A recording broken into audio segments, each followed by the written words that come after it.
Hello and welcome to the news on Magic Bricks Now. I'm Kavita Krishnan. Let's take a look at the top headlines at this hour. Deadlock over who will rule Mumbai's richest civic body, the BMC, nears a climax as the race for the mayor's election begins. Shiv Sena, with 88 seats, is not ready to budge. The BJP stands tall with 82 while the Saffron cousins fight it out. All eyes remain on the Congress party, the NCP and the MNS. Will they play kingmakers? Tamil Nadu traders take on cola giants. Shops across Tamil Nadu forced not to sell Coca-Cola and Pepsi. Protesters blame fizzy drinks for water shortage in the state. Ask customers to choose healthier, desi options. And a mega Magic Bricks Now impact on a story that shook parents' faith in schools. Our non-stop coverage forces the Karnataka government to wake up and act. The magistrate will record a statement of toddlers who were molested in the Bellandur preschool. Government assures speedy justice.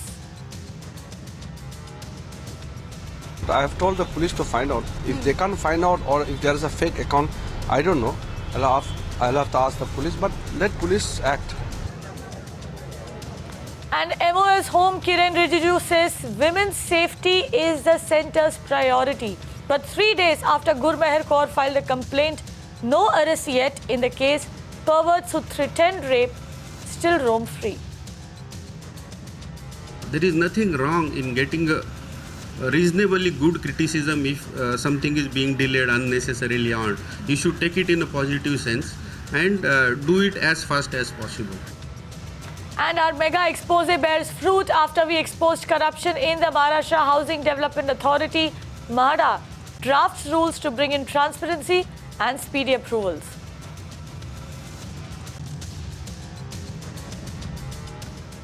Which party will Mumbai's next mayor hail from? That is the big question, as the tussle between the Shiv Sena and the BJP is clearly far from getting over. Now, 5 days since Mumbaikars came back with a fractured mandate for the civic body, the BMC, the Sena now holds sway over 88 seats with the support of independent candidates, while the BJP has 82 seats in its kitty. All eyes are now on the key mayoral elections on March 9th, which will determine which party controls India's richest civic body. Meanwhile, party headquarters are buzzing. Our reporters get you the latest on the war for Mumbai. First up, we have Disha Shah, who has been tracking every move from the Sena camp. Yes, absolutely. All eyes are on who will be the next mayor of Mumbai and from which party, from Shiv Sena or from the BJP, because both the Saffron siblings are fighting for the mayor's post is what we understand. And just for our viewers, the current numbers is that Shiv Sena is at 88, clearly leading the chart, and BJP still has 82 seats because none of the independent corporators have joined BJP for now, but 4 independent corporators have already joined Shiv Sena, taking the tally to 88. And the mayor's election will be held on 9th of March this year. And before that, both the parties they have time to submit the nominations for the mayor's post till 4th of March this year. And between 5th and 8th, there will be only negotiations and discussions between both the parties is what we understand from the inside sources at Shiv Sena. What we also understand is that NCP and Samajwadi Party, both the parties are out of question here, because after having a healthy discussion with the Shiv Sena, Samajwadi Party will be absent. They won't vote for anybody in the mayor's election is what we understand. And NCP clearly has gone ahead and officially declared that they won't support any party, not even Shiv Sena and not even BJP. So now it boils down to Congress over here. But Congress has also put forth a certain demand that Shiv Sena, it's not acceptable for Shiv Sena at all. The Congress has put a demand saying that the Shiv Sena has to withdraw and resign from the state government if they want to get into alliance with the Congress, and this clearly is not acceptable for Shiv Sena. So of course now it leaves to only both the parties, the natural partners, that Shiv Sena and BJP, the parties which have been leading for the past 25 years. There were certain differences pre-poll, that's pre-BMC elections, but now what we understand is that there could be a high possibility that BJP could extend support to Shiv Sena from outside during mayor's election, or they could also get into alliances, what we understand. But of course discussions will take place, negotiations will take place, and only after that a final outcome will be decided as to which party will have the mayor from. This is Isha Shah for Magic Bricks Now. Sena gearing up over there for the mayoral polls. Meanwhile, the BJP is also claiming rights to the mayor's seat, and from what we hear, will file nominations as well. However, no official word yet from the party on the alliance with the Shiv Sena. Richa Sharma gets us the latest from the BJP camp. After nearly snatching away the richest municipal corporation or the civic body in the country, that is the BMC, from the hands of the Sena, the BJP and the Shiv Sena have all the speculation on them right now, whether they will be forming an alliance with the government in the BMC this time or not. While the Shiv Sena has 89 seats in the last count with the 5 or 6 independent candidates that came in their camp, but till now BJP only has 83 seats in their camp, with only one independent candidate coming in their camp. Now, speaking to a few BJP leaders and officials, they although are denying or going around the fact that they will form an alliance with Shiv Sena or not, but they seem to have softened their stand when it comes to the idea of forming a natural alliance between the BJP and Shiv Sena, which is expected, as the BJP have categorically stated that they are not going to form any sort of association or alliance with the party of Congress, NCP or MNS. And while the Shiv Sena, although giving a few indications in the past, but till now haven't announced anything yet on the alliance part with any other party. So the very natural and the question that still remains is if in the next coming week or so, before the mayor's election comes up on 8th of March, if it will be announced that the BJP and Shiv Sena will form an alliance, or what else are the other options that these two parties will come up with. We will only have to wait and see about that. This is Richa Sharma for Magic Bricks Now. Even for Lok Sabha elections, the mandate was for the BJP under the leadership of Prime Minister Modi. If you see the assembly elections, we did phenomenally well. We got 122 MLAs, and then we fought separately and we came together. However, I think that the mayor will be that of the BJP, because this vote that the Mumbaikar has given anti-Congress, anti-NCP and anti-MNS. For those parties that do not understand that the mandate is against the corruption of the previous regime and want to play opportunistic politics, I would only want to say think again, because the voter has given a clear mandate for the development of Mumbai and nothing else. Right, and let's go across to the NCP camp now, which won 9 seats this elections, refuting all allegations that they could join the Shiv Sena. Supriya Sule of the NCP says that they are not siding with any party at the moment. Listen in. There is strong indication that the Congress and the NCP is going to join hands with the Shiv Sena party. We have a meeting on the 3rd. You'll have clarity on that only on the 3rd. What about the no confidence? We have nothing. We are equidistant from everybody. We have a detailed meeting on the 3rd. Nobody will say anything unless it's discussed. MNS, on the other hand, with 9 seats in its kitty, is lying low. The party says that they are not looking to form an alliance with either the Shiv Sena or the BJP. Viewers might note that before the BMC elections, the MNS had approached the Shiv Sena with an offer of an alliance, which did not, however, result in an alliance. The party now says that they haven't received any request from the Shiv Sena and they have no intentions either to support them.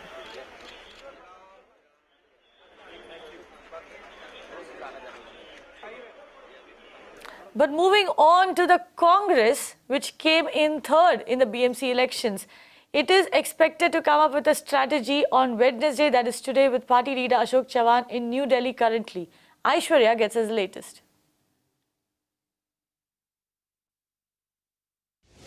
Now, with just a few days left for the political parties to submit the names of their mayor candidates, Congress, with 31 seats in this election, is playing the hardball. Now, Congress leader Ashok Chavan, who's the president of Maharashtra Congress, is actually in New Delhi, and he'll be back in Mumbai on 2nd March. Once he's back, there will be a meeting which will take place at Tilak Bhavan, which is Congress headquarters here in Dadar in Mumbai, and only then will the party come out with an official statement as to what will be the strategy that they will adopt for this election. Now, 31 is an extremely crucial number for both the Shiv Sena as well as for BJP, as if Congress and Shiv Sena come together, the magical number of 115 will be achieved and Shiv Sena will be able to form a majority. But what sources are telling us is that there is a lot of debate going on within the Congress camp, whether they should go ahead with Shiv Sena or not. Let me also remind you that going ahead with Shiv Sena can also have some repercussions on the ongoing Uttar Pradesh elections, the result of which will be out on 11th of March. Currently, all the leaders are saying that they'll wait and watch. They are waiting and watching whether Shiv Sena and BJP are actually two separate parties, or will they come back together in the next 1 week or so. So the game plan for Congress currently is wait and watch. So here's the math as it stands now. Sena has 88 seats in its kitty, BJP with 82, NCP has 9, MNS has 9, and Congress has 31. And the interesting thing to see is where will the Congress go and whether the BJP and the Sena will come together, whether they will go 50-50 on that crucial mayor's seat. That at the end of the day will determine who will run Mumbai, and that is something that we'll keep a very, very close eye on and keep getting you updates. Meanwhile, cola drink giants Coca-Cola and Pepsi could be off the shelves in the entire state of Tamil Nadu, owing to the boycott called by Tamil Nadu Traders Association.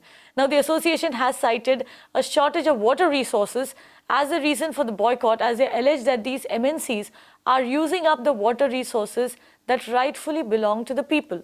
It also wants people of the state to choose Swadeshi or indigenous drinks over Coke and Pepsi. I'm right now standing outside one of the general stores over here, and as you can see, of course the traders union did call for a boycott of selling of soft drinks beginning today, but you can see over here clearly a lot of the cool drinks still over here. People have not yet taken it off shelves. We were told that it was a partial boycott. There are some places where you saw that they are shut down the shops inside, but in Chennai, main city Chennai, we didn't see any of the shops shut down, or we didn't see any of the shops which they have taken off these soft drinks off from their shelves. Probably some districts in Tamil Nadu where we did see certain shops being closed. But what over here, very interesting thing I would like to ask Jayaprakash to show over here.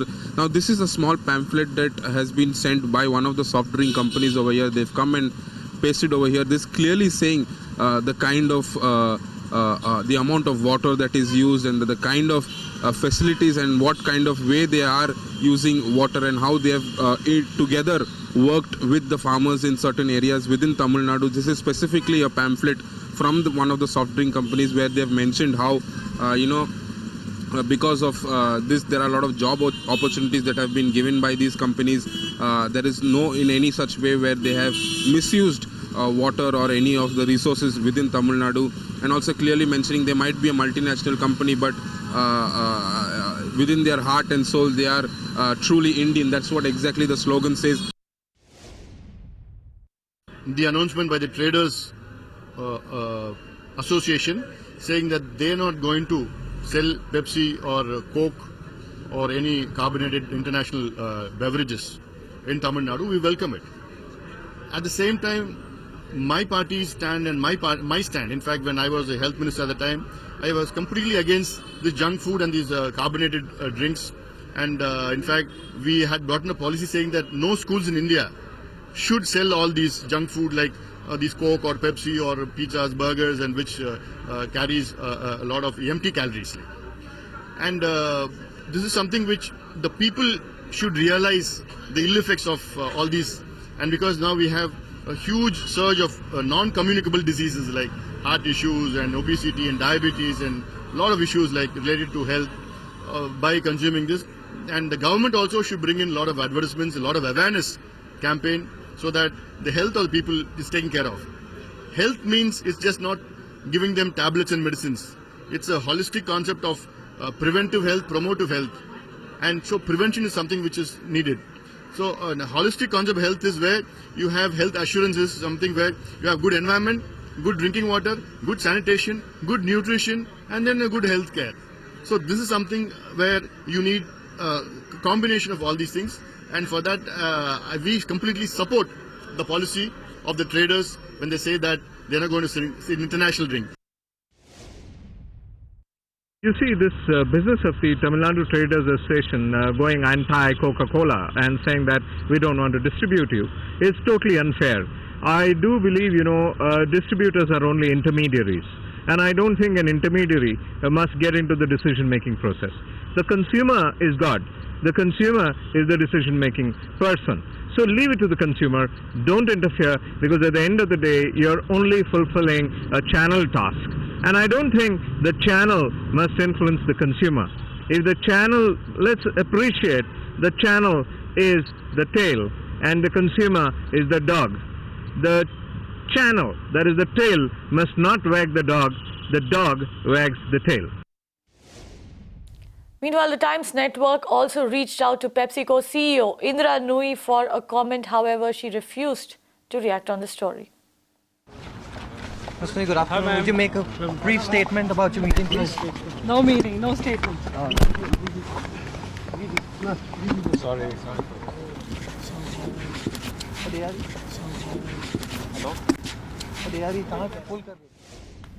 Meanwhile, it's day 3 since 22-year-old Delhi University student Gurmeher Kaur received rape and murder threats on social media after she posted against student body ABVP.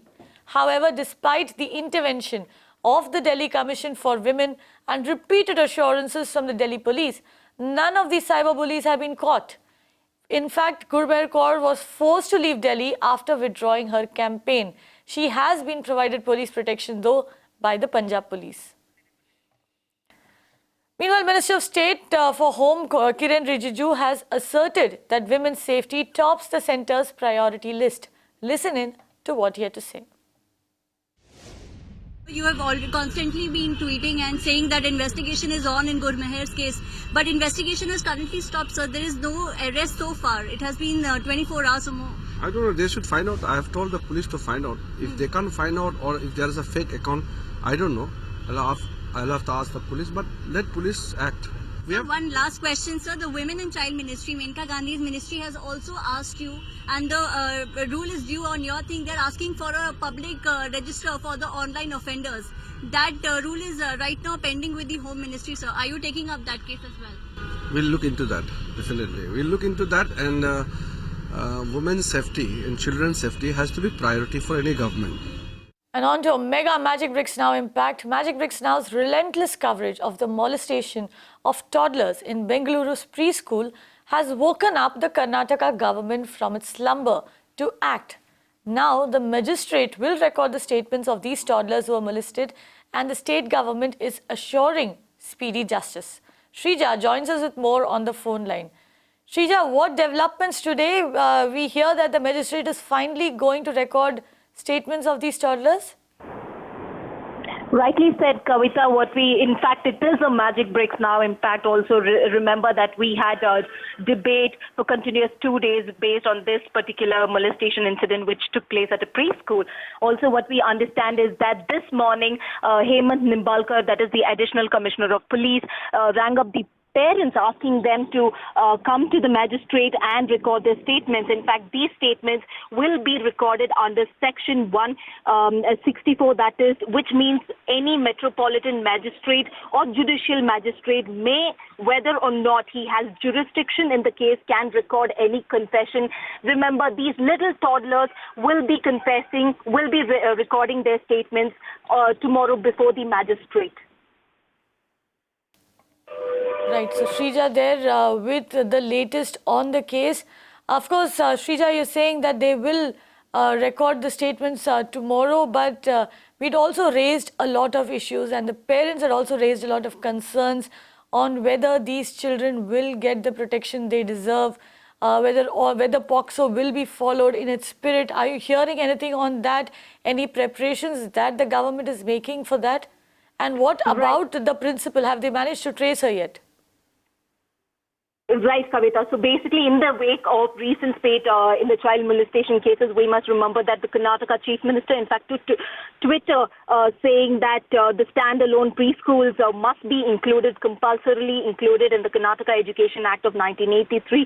In fact, earlier that this particular rule was passed in 2005. However, the standalone schools did not fall under this particular act. But from now on, these schools, the standalone schools as well as the pre-nursery schools, will fall under this particular act. Also, what we have to understand is that this particular new amendment will be implemented in a week's time, and the department will amend the act, which will include major parts of child protection policy.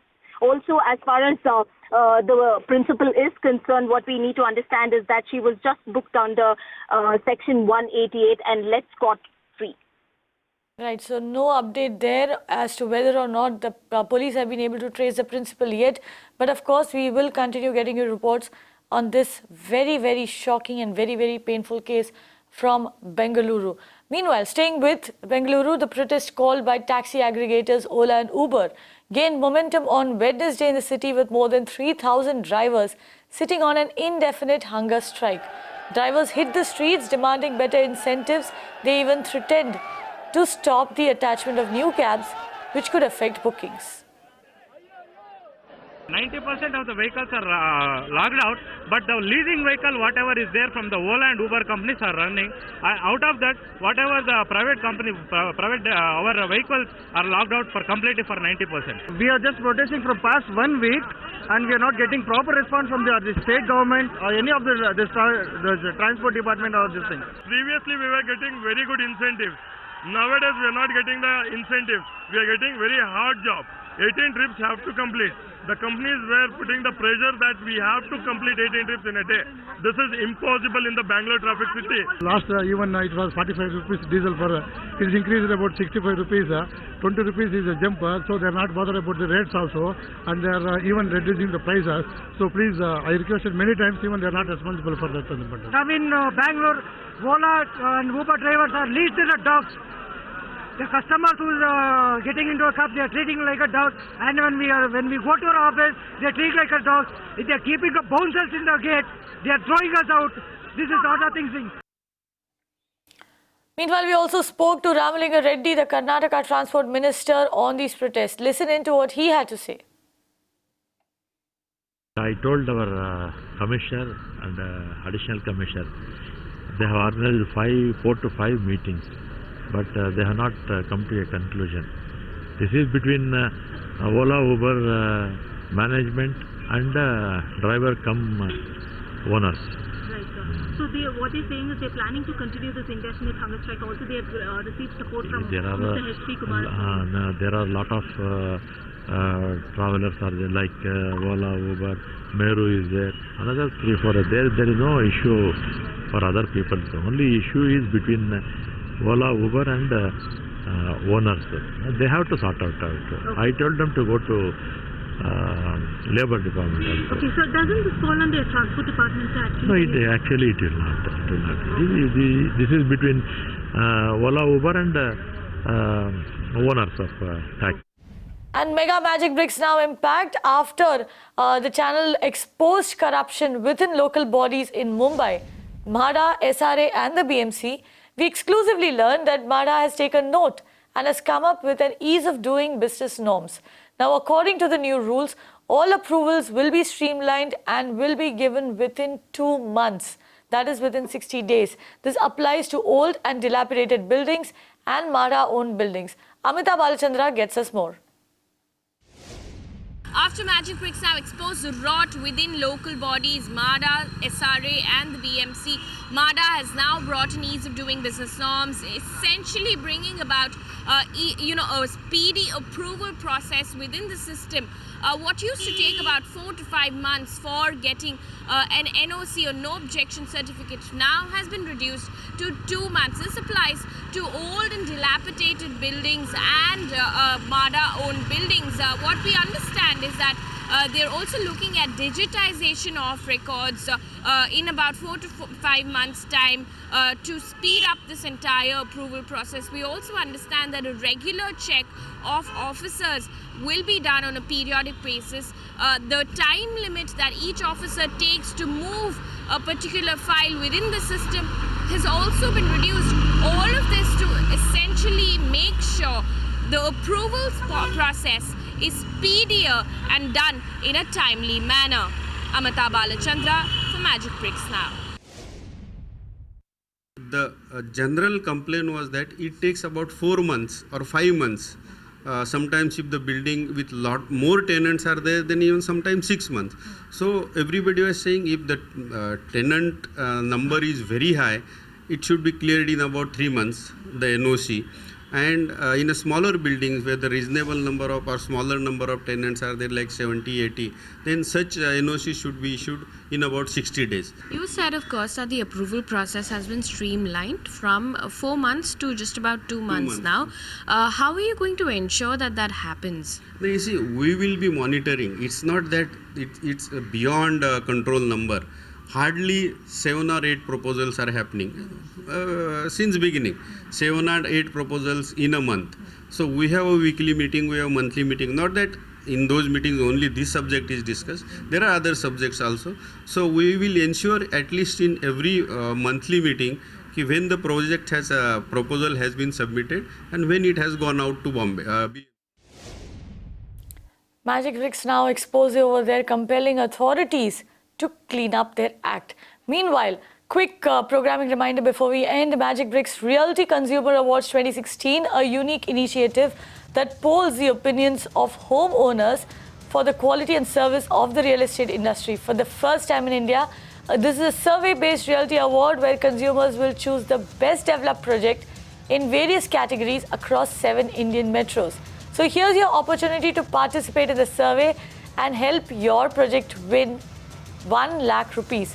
Log on to the consumerawards.mbnow.in and vote for your favorite project now. With that, it's a wrap on the news. Stay tuned to Magic Bricks Now for more updates.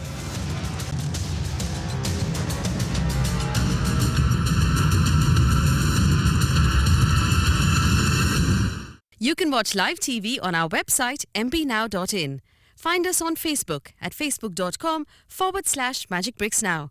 And don't forget to click the like button. You can also follow us on Twitter at Magic Bricks Now. To stay updated with all our programming, hit the subscribe button on our YouTube channel by logging on to youtube.com/magicbricksnow.